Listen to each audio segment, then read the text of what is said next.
સ્વાગત છે તમારું મારી ગુજરાતી રસોઈ ટિપ્સ ચેનલમાં। તો આજે આપણે બનાવીશું ચણાની દાળનો હેલ્ધી અને ટેસ્ટી નાસ્તો। તો આ નાસ્તો ફક્ત તમે 2 ચમચી તેલની અંદર બનાવી શકો છો। ખૂબ ઓછા સમયની અંદર બની જતો હોય છે। તો ચાલો આપણે ચણાની દાળનો ટેસ્ટી અને હેલ્ધી નાસ્તો બનાવવાનું શરૂ કરીએ। તો નાસ્તો બનાવવા માટે મેં 1 વાટકી દાળને 3 કલાક માટે ધોઈ અને પલાળી રાખી હતી। તો તમે જોઈ શકો છો દાળ એકદમ સરસ આપણી અહીંયા ફૂલી ગઈ છે। તો હવે આપણે ચણાની દાળને મિક્સર જારની અંદર લઈ લઈશું। તો બધી જ ચણાની દાળ આપણે મિક્સર જારની અંદર લઈ લીધી છે। તો હવે આપણે મિક્સર જારનું ઢાંકણ બંધ કરી અને બધી દાળને સરસ રીતે પીસી લઈશું। તો દાળને આપણે અહીંયા મિક્સર જારની અંદર પીસી લીધી છે। તો હવે આપણે ચેક કરી લઈશું।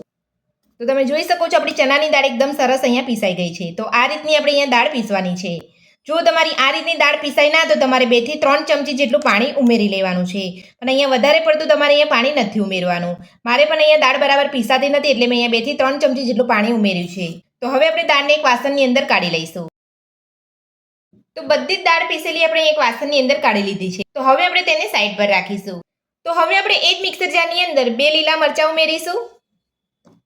સાથે જ અહીંયા ઝીણા સમારેલા આદુના ટુકડા ઉમેરીશું અને લીલું નાળિયેર ઉમેરીશું। બધું જ આપણે પીસી લઈશું। તો બધું જ આપણે અહીંયા સરસ પીસી લીધું છે। તો હવે આપણે ચેક કરી લઈશું। તો તમે જોઈ શકો છો એકદમ સરસ બધું પીસાઈ ગયું છે। તો આ રીતે આપણે અહીંયા પાણી વગર જ પીસવાનું છે। તો હવે આપણે જે ચણાની દાળને પીસીને રાખી હતી તેની અંદર લઈ લઈશું। તો જો તમારી પાસે આ રીતનું લીલું નાળિયેર ના હોય તો તમે સૂકા નાળિયેરનું છીણ પણ લઈ શકો છો। તો બધું જ આપણે અહીંયા લઈ લીધું છે। તો હવે આપણે તેની અંદર ઝીણી સમારેલી ડુંગળી ઉમેરીશું। સાથે જ છીણેલું ગાજર ઉમેરીશું। તો તમે અહીંયા તમારા મનપસંદ વેજીટેબલ લેવા માંગતા હોય તો લઈ શકો છો। સાથે જ ઝીણા સમારેલા લીલા ધાણા ઉમેરીશું। 1 ચમચી જીરું ઉમેરીશું। સાથે સ્વાદ પ્રમાણે મીઠું ઉમેરીશું।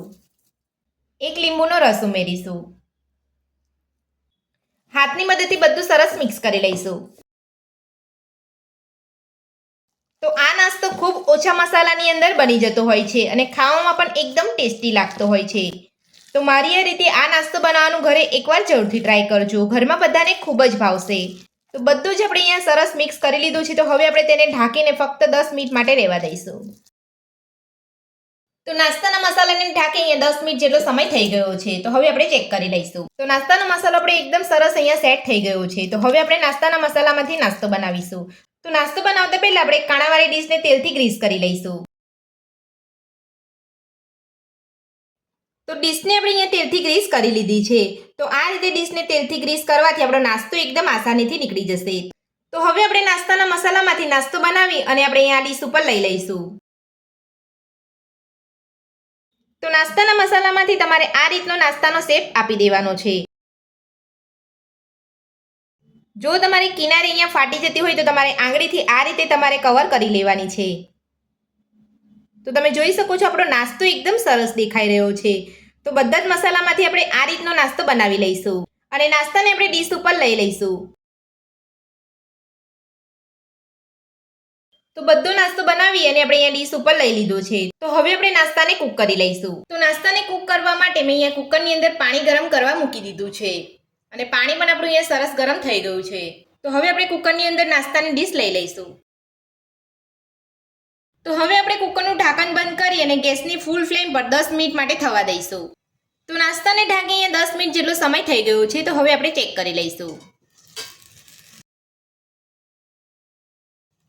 તો તમે જોઈ શકો છો આપણું ચપ્પુ અહીંયા ક્લીન આવે છે એટલે આપણો નાસ્તો એકદમ સરસ કૂક થઈ ગયો છે। તો હવે આપણે નાસ્તાની ડીશને બહાર કાઢી લઈશું અને નાસ્તાને ઠંડો થવા દઈશું। તો નાસ્તો આપણો અહીંયા ઠંડો થઈ ગયો છે। તો હવે આપણે નાસ્તાને અહીંયા ડીશથી અલગ કરી લઈશું। તો તમે જોઈ શકો છો આપણો નાસ્તો એકદમ આસાનીથી નીકળી રહ્યો છે અને આપણો નાસ્તો એકદમ સરસ કૂક પણ થઈ ગયો છે। તો આ જ રીતે આપણે બધો નાસ્તો કાઢી લઈશું। તો બધો જ નાસ્તો આપણે અહીંયા ડીશથી અલગ કરી લીધો છે। તો હવે આપણે નાસ્તાને સેલો ફ્રાય કરીશું। તો નાસ્તાને સેલો ફ્રાય કરવા માટે મેં ગેસ ઉપર અહીંયા એક પેન રાખ્યું છે। તો પેનની અંદર આપણે 2 ચમચી જેટલું તેલ ઉમેરીશું। તેલને ગરમ થવા દઈશું। તો તેલ આપણું અહીંયા સરસ ગરમ થઈ ગયું છે। તો હવે આપણે તેની અંદર ઝીણા સમારેલા મીઠા લીમડાના પાન ઉમેરીશું અને બધો જ નાસ્તો આપણે લઈ લઈશું। હવે આપણે નાસ્તાને ગેસની મીડિયમ ફ્લેમ પર ફ્રાય કરી લઈશું। તો હવે આપણે નાસ્તાને પલટાવીને ચેક કરી લઈશું। તો તમે જોઈ શકો છો આપણા નાસ્તાનો કલર એકદમ સરસ આવ્યો છે। તો બધો જ નાસ્તો આપણે પલટાવી લઈશું